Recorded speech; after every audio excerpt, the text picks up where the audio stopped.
This is our friend's dining room, and they've hired us to give this room a facelift. If you watched last week's video, you saw us finish up the other side of this room, the living room, and this week we'll be focusing on the dining room side of this main living space. We were even able to squeeze in a little getaway to Sedona, so buckle up and welcome to the adventures of my DIY wife and her non-handy husband.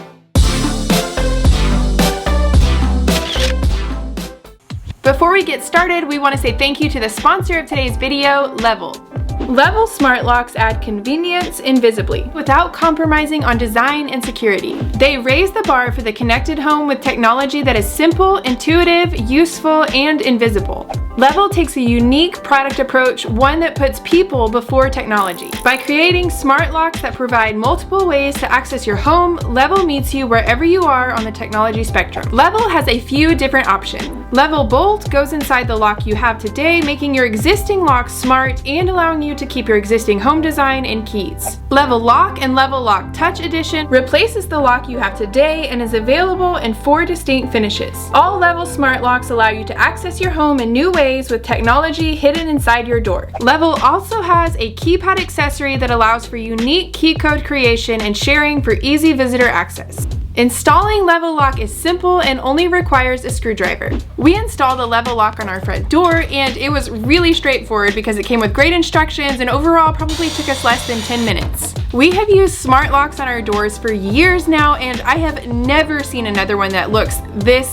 good. Like, you would never know it's a smart lock just by looking at it. It is sleek, it's small, and it's pretty incredible, honestly, that they were able to hide that kind of technology in this little lock. So if you're interested in checking out Level's smart locks, be sure to check out the link in the description below and use the discount code to get 10% off.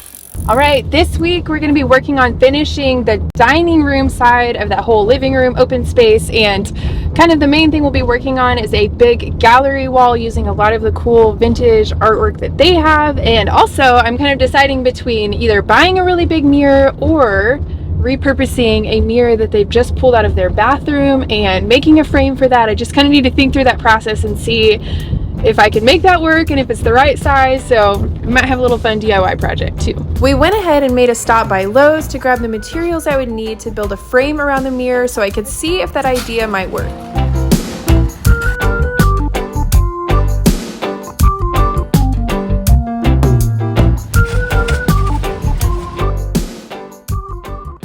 Once we got back, my first task of the day was to start working on the collage wall that would go on the main wall of the dining space.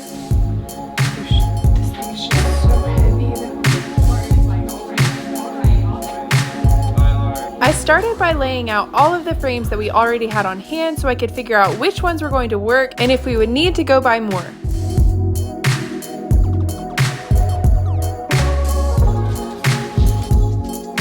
This process definitely involves a lot of trial and error, but once I had a good idea of what I wanted to do, I brought in my friend just to make sure I was including all of the pieces that were sentimental for their family. I mean, this is not like finished at all. Color. Different mat. Well, yeah, the mat goes with. So you're thinking from the left that way, right? With different mats. It'll look awesome. After working on the collage wall for a bit, we went ahead and brought in the mirror to see if we could repurpose it for the dining room. I'm pretty good looking.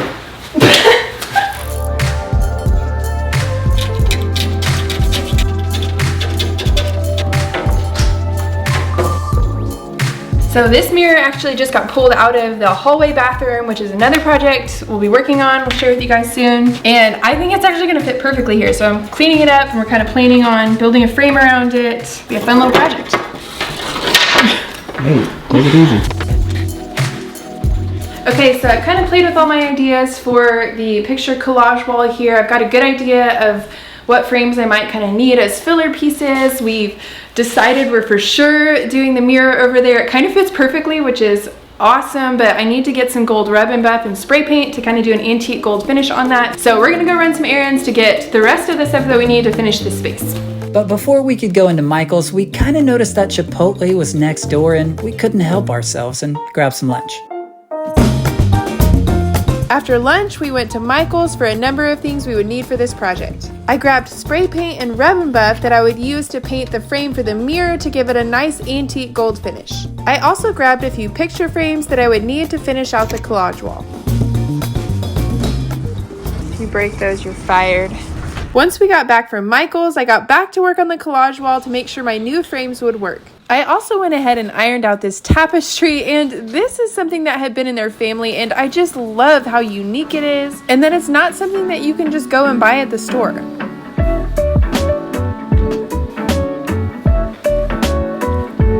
Once I had all of the frames laid out and was happy with the way it looked, it was time to start hanging it all on the wall.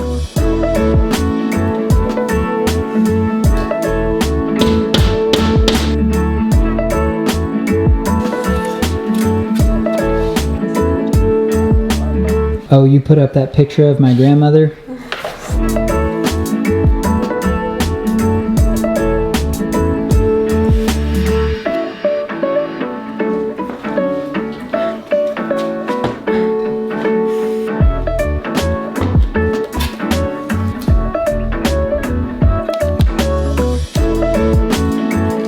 Once I had everything hung up, I was able to take a step back, and I loved the way this space was coming together.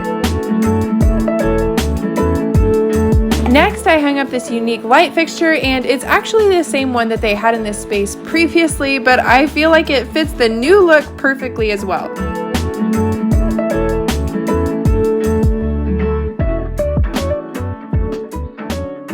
Alright, so we have the gallery wall up, and I am so happy with how it turned out. Obviously, I still have to get prints in about half of the frames, but I wanted to get up and just make sure I liked the way it looked on the wall. But now I can go ahead and pick out the prints, get those printed, and while we're waiting on that, we're gonna move on to building a custom frame for that mirror over there, and I am so excited about that. I feel like it is just the perfect thing for that wall. Alright, where are we off to?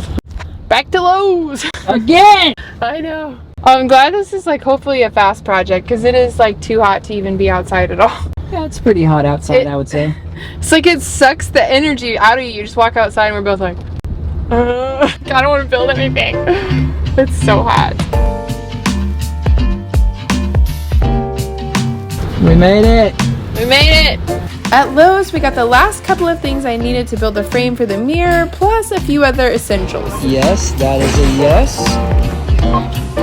You look pretty good on camera. Once we got back from Lowe's, I was finally ready to actually start building the frame for the mirror. Oh my gosh. Heat wave, Texas heat wave. Like, punches you in the face when you get out of the car. Just smacks you right in the face. I essentially made a box out of 1x2s that would fit around the mirror with about 1/8 of an inch wiggle room on all sides. Splendid cut. Another splendid cut.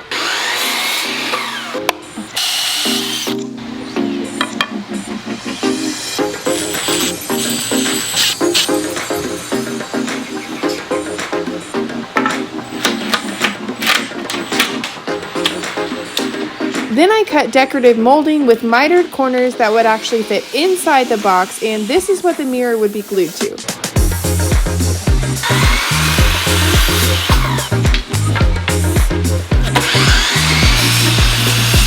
I attached the molding using glue and a brad nailer.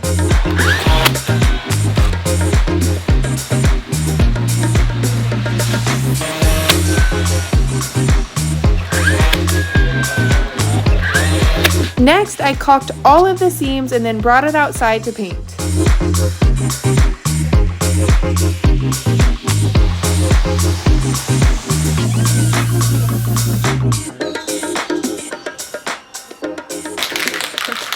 Shake. I sprayed 2 solid coats of this dark brass spray paint and then let it dry overnight. My clothes.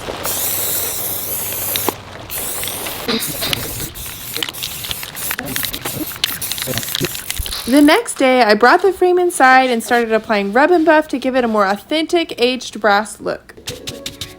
First, I applied a coat in the color Gold Leaf. I made sure to not apply it too heavily because the darker spray paint coming through gave it a really nice dimension that made it look more like real metal.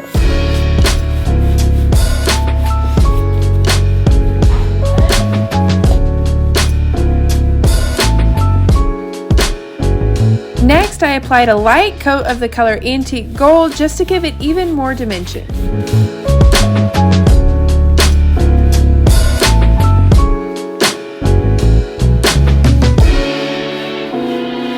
Finally, we attached the mirror to the frame using a heavy-duty liquid nails, and then we set it aside to dry.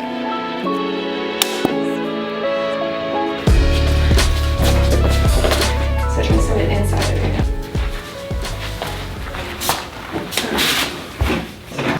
Get a little smarter. Dry. While the glue on the mirror dried, I started putting the new prints in their frames. All of these prints are from one of my favorite online print shops, Juniper Print Shop, and I ended up having them printed at Walgreens to save time.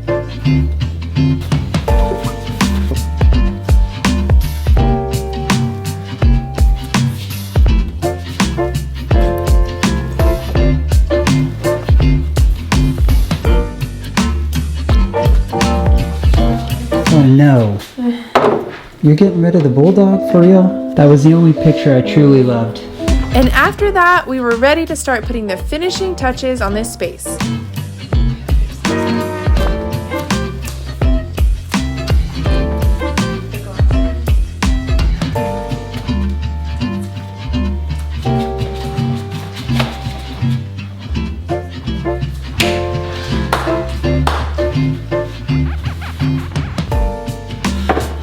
You might notice that there's only 4 dining chairs in here, but there are more on the way. In the end, this dining space turned out beautiful. It's cozy and inviting, but it's simple enough that it doesn't compete with the feature wall on the other side of the room.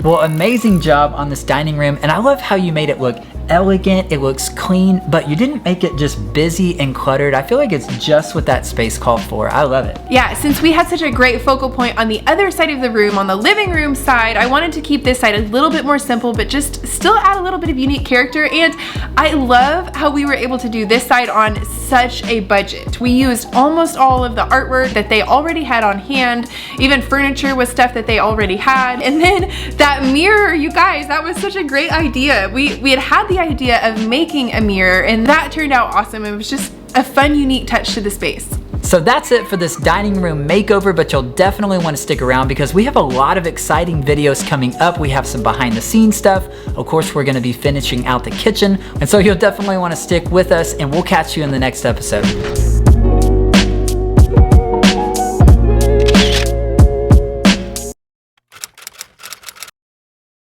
Right after this dining room project, we actually got to go on a little getaway, and we wanted to take you guys along for just a little bit of the ride. First stop in the airport. No. It's Sunday. No. Are you kidding me? We just walked like across half the airport to get to a closed Chick-fil-A. What kind of buffoons are we? Had to settle for Subway. Now I have to settle for Subway. We're in. They let us on. We started the first leg of the journey with a flight from DFW to Phoenix.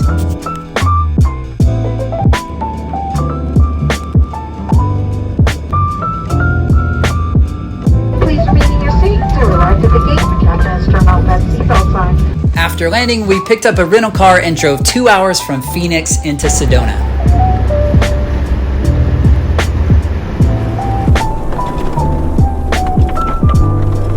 Well, this is unexpected. A bunch of rain in Arizona. When we arrived, the sun was starting to go down, but we took a walk just to take in the beautiful scenery of Sedona. Just walking in the mountains in Sedona. It's beautiful.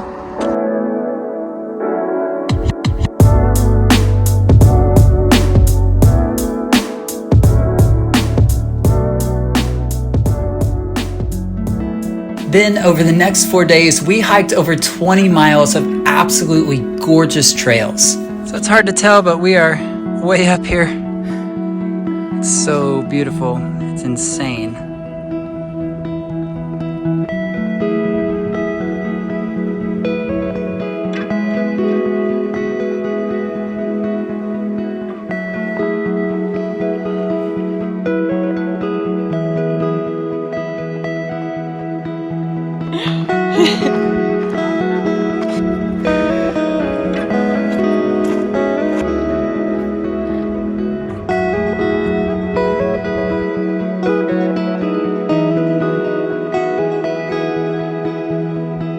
Each trail was unique and had its own beautiful features and beautiful views. And it felt like around every corner there was something new to see.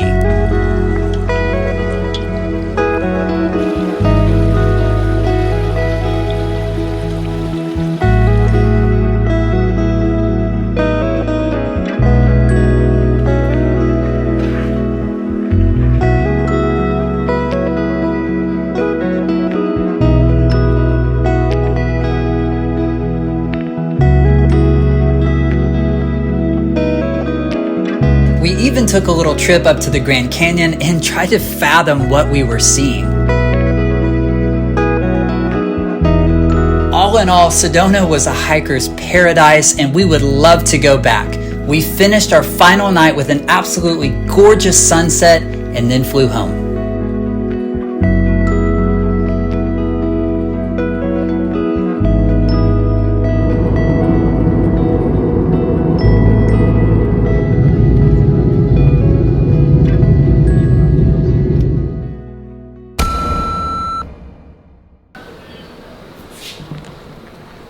Are you loving this new couch or what?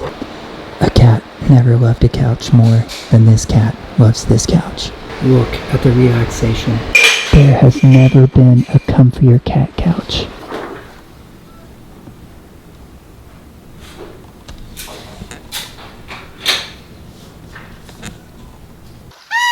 What are y'all screaming about? We made it to the end of the trail. Little celebratory.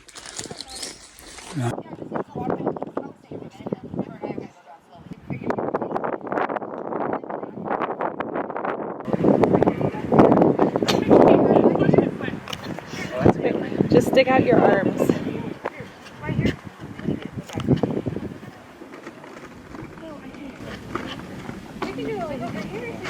I felt like that was a pretty good line. Oh, it's great. You nailed it, baby. Well, You nailed it. You deserve ice cream. I deserve ice cream. I'm just kidding. I'm just kidding. We don't really eat ice cream every day. Although, kind of need like something frozen every day right now. We're melting in Texas.